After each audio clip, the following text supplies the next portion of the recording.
Hello लोगोफोर दिनै प्रमद बर'नि सायाव डिसकास खालामगोन नोंथांमोना भिडिअखौ उइदाउट स्किप फुल नायबानो जाबाय माने प्रमद बर'आ जेब्ला आबसुनि प्रेसिडेन्ट सिबाव दङमोन दुलाराय बर' फरायसा आफादनि जेब्ला प्रेसिडेन्टआव दङमोन प्रमद बर'आ बे टाइमाव बुंदोंमोन डिउरिं डेट टाइम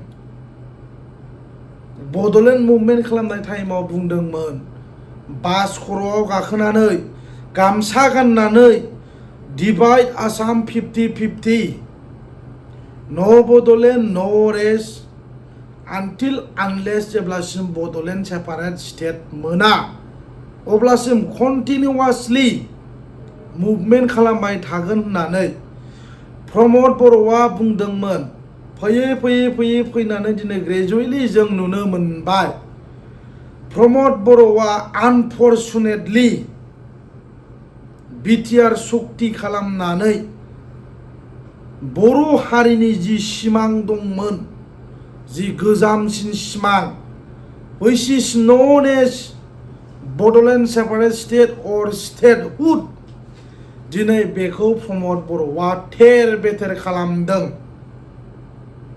प्रमद बर'आ आरो बुंदोंमोन हाग्रामा महिलारी बिथांखौ बे टाइमाव अब्ला हाग्रामा महिलारी बिथाङा बिटिसिनि चिफमोन बे टाइमाव हाग्रामा महिलारी बिथांखौ बुंदों हाग्रामा महिलारी बिथांखौ प्रमदआ मा बुंदों दिनै आं नोंथांमोननो खिन्थागोन टुडे आइ विल टेल इउ नोंथांमोना खोनासं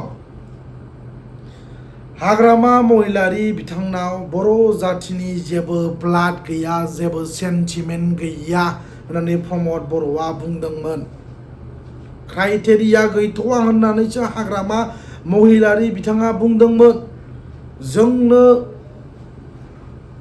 नांबावगौ माखासे गोरों गोरा जोंहा गोबां माखासे सोलोंनांबावगौ दंबावो क्राइटेरिया गैथ'वा होननानैसो बिथाङा बुंदोंमोन नाथाय प्रमद बर'आ बेखौ पलिसि मेकिं खालामनानै मा बुंखो हाग्रामा बायदि सासे बिटिसिनि चिफ जालायनानै बर' हारिनि थाखाय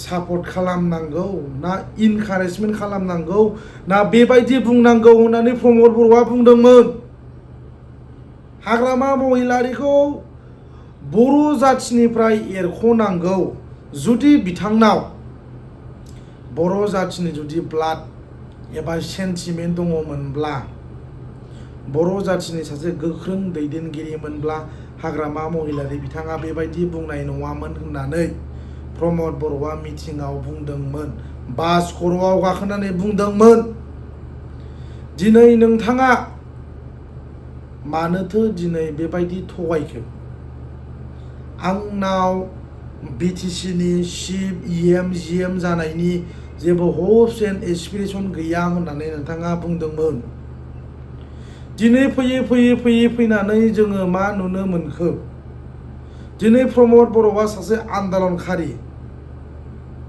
दिनै प्रमद बर'आ बड'लेण्ड मोनगोन होननानै गामिनि जाम्बा जाम्बि गोरों गोरायानो जाया मानो प्रमद बर'आ थगायदों बे सिदा खोथा बड'लेण्ड मोनगोन होननानै प्रमद बर'आ कन्टिनिउवासलि मुभमेन्ट खालामनाया दिनै प्रमद बर'आ साडेनलि बेबायदि पिस एकर्ड खालामनानै बिटिआर एग्रिमेन्ट खालामनानै बर' हारिनि जि गोजामसिन दाबि आलादा रायजो बड'लेण्ड बेखौबो प्रमद बर'आ दंस' खालामदों दिल्लीयाव फाननानै फैदों final and comprehensive solution sign खालामनानै फैदों from today we don't want Bodoland separate state that means जोंनो दिनैनिफ्राय बड'लेण्ड सेपारेट स्टेट नांलिया बे बिटिआर एकर्डजोंनो एबा पिस एकर्डनि गेजेरजोंनो बर' हारिनि जि लुबैनाय बर' हारिनि जि थांनानै थानायनि थामोनथा आरो रैखाथि गासिबो everything we have got lots of power and फांसन एभ्रिथिं होननानै प्रमद बर'आ बुंदोंमोन नाथाय दिनै बिटिआर सुक्ति खालामनानै प्रमद बर'आ बर' रायजो राजानि जि सिमां जि मिजिं दंमोन बेखौबो थेर बेथेर खालामदों रायजो राजाफोर ओंखायनो जों बयबो सांग्रां जानांगोन दिनै प्रमद बर'आ जेब्ला आबसुनि प्रेसिडेन्टशिपआव दङमोन बे टाइमाव हाग्रामा महिलारिखौ बखिदोंमोन। बड'लेण्ड मोना हाग्रामा महिलारिया मानो बेबायदि बुंनांगौ होननानै प्रमद बर'आ बुंदोंमोन। हाग्रामा महिलारि बिथाङा बड'लेण्ड नाङा होननानै बुङाखै, जाथ'वा मोनथ'वा टाइम नांबावगोनसो होननानै बुंदोंमोन। नाथाय दिनै फैयै फैनानै प्रमद बर'आ बिटिसिनि चिफ जाबाय। बड'लेण्ड मोनगोन होननानै बर' रायजो राजाफोरखौ थगायनानै ब्लाड सिगनेचार लांनानै दिल्लीयाव जाथारनोसै मोनथारनोसै होननानै बर' रायजो राजाफोरनिफ्राय दिल्लीयाव थैनि सहि लांनानै दिनै मानोथो बड'लेण्ड लाबोनो हादिया? क्राइटेरिया एन्ड पलिसि दङ होननानै आलादा रायजो बड'लेण्ड सेपारेट स्टेटनि डिमान्डिं खालामनाया दिनै मा जाखो? बड'लेण्ड मोनगोन होननानैबो प्रमद बर'आ बर' रायजो राजाफोरखौ बुरबक बानायबाय, थगायबाय। दिनै बड'लेण्डनि नामाव बिटिआर सुक्ति खालामनानै लाबोनानै बेखौबो थगायबाय। बिटिआर सुक्तिनि गेजेरजों जोंहा गोबां पावार एन्ड फांसन जों मोननो हाबाय होननानै प्रमद बर'आ बुंदोंमोन। बिटिआर सुक्तिनि गेजेरजों इन्डिबिफोरनि जि समयसा, बे समयसायाबो गासिबो जेंना जेंसिया उइथिन 6 मान्थ 6 दाननि गेजेरावनो सलुसन जासिगोन होननानै प्रमद बर'आ बुंदोंमोन। दिनै अलरेडि 3 बोसोर बारलांबाय। टिल टुडे दिनैसिमबो इन्डिबिफोरनि जि समयसा, जि रिहेबिलिटेसन, जि मोननांगौ कम्पेनसेसन, बेबो दिनैसिमबो कमप्लिट जायाखै, इनकमप्लिट। बड'लेण्ड मोनगोन होननानैबो थगायखाबाय रायजोफोर, बिटिआर सुक्ति खालामनानैबो थगायबाय, न'खर न'खर साख्रि मोनगोन होननानैबो थगायबाय। खुनु दिन आरो जोंहा जेबो टेनसन जानांगौनि जेबो प्रयजन गैला। जि मोननांगौ बर' हारिनि जि डिमान्ड दंमोन जों मोननो हाबाय होननानै प्रमद बर'आ बुंदोंमोन। दिनै जों मा नुनो मोनखो? क्राइटेरिया एन्ड पलिसि दं होननानै मुभमेन्ट खालामनानै दिनै नों बड'लेण्डखौ मानो लाबोनो हायाखै? प्रमद बर', बेनि फिननायखौ रायजो राजाफोरनो हो। बाराद्राय रायजो राजाफोरखौ थगायनानै जेबो लाब गैया। जायनि थाखाय दिनै प्रमद बर'आ उन्दुनो हाया। 2 बोसोरनि उनाव प्रमद बर'आ बिटिसि इलेक्सनाव जेनगोना बियो रोखा, 100% बियो रोखा जाबाय। रायजोफ्रा बयबो सांग्रां जाबाय। ओरैबायदि प्रमद बर'खौ फोथायदोंमोन, सानसे नङा सानसे, वान डे जोंनि बर' हारिनि जि दाबि, बे दाबिया सानसे मोगथां महर मोनगोन होननानै बयबो रायजो राजाया सापर्ट खालामदोंमोन। प्रमद बर'नि बड'लेण्ड मुभमेन्टआ थाङाब्ला 100 थाखा खनामोन रायजोफोर। बे टाइमाव गोबां रायजो राजाफ्रा खुनु इउपिपिएल बिपिएफनि खुनु बाव माने डिफारेन्स गैयामोन। एनि हाउ जोंहा सेपारेट स्टेटखौल' मोननांगौ, जोंनि जि डिमान्ड बेखौ जोंहा मोनबानो जों सेटिसफाइ होननानै बिपिएफआनो जा इउपिपिएलआनो जा अल टुगेदारलि सापर्ट खालामदोंमोन।